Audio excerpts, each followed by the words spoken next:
Good afternoon. Welcome to the Midday Mull for Wednesday, the 26th of April.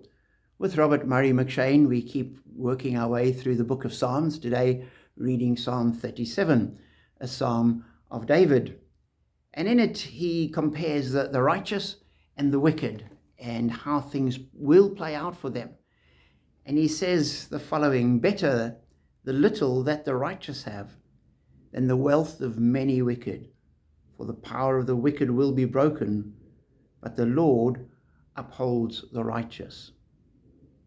And as one looks around the world, you can see that is true today, 3,000 odd years later. You look and you see the news about the Russian oligarchs and what's happening with their yachts, and their yachts being impounded or not being impounded in Cape Town, as the case may be. And they have got wealth, and they seem to have an abundance of wealth.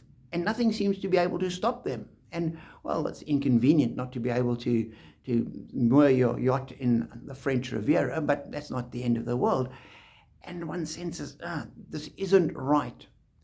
And so often you look at the people that are doing the right, that are walking in the right way, and they are not being flourishing and as wealthy as the wicked are. And it's not only the oligarchs. You look in society, the shopkeeper that's a little bit dishonest with his returns and doesn't pay VAT and all those kind of things, and does a whole lot of cash business which doesn't go through the books and just straight into his pocket, etc. That happens all the time.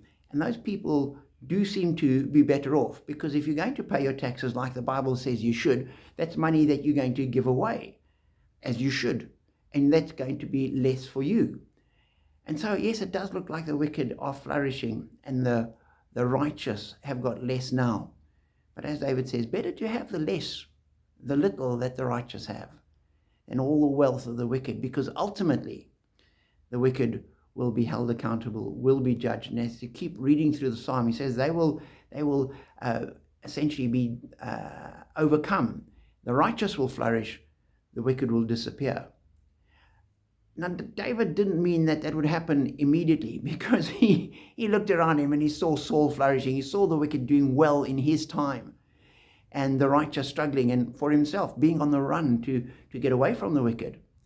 But he's ultimately sat back and said, God will work it all out. There will be justice. There will be judgment. There will be accountability. There will be a settling of accounts at some point.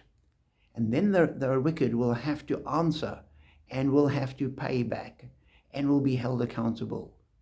And the righteous, likewise, will be rewarded. And so we hang on to that. And so even though it's inconvenient to do the right, and sometimes it is costly to do the right, we do the right because it is the right. And that is what God would have us do. Be encouraged and know that as you walk in his ways, you are blessed.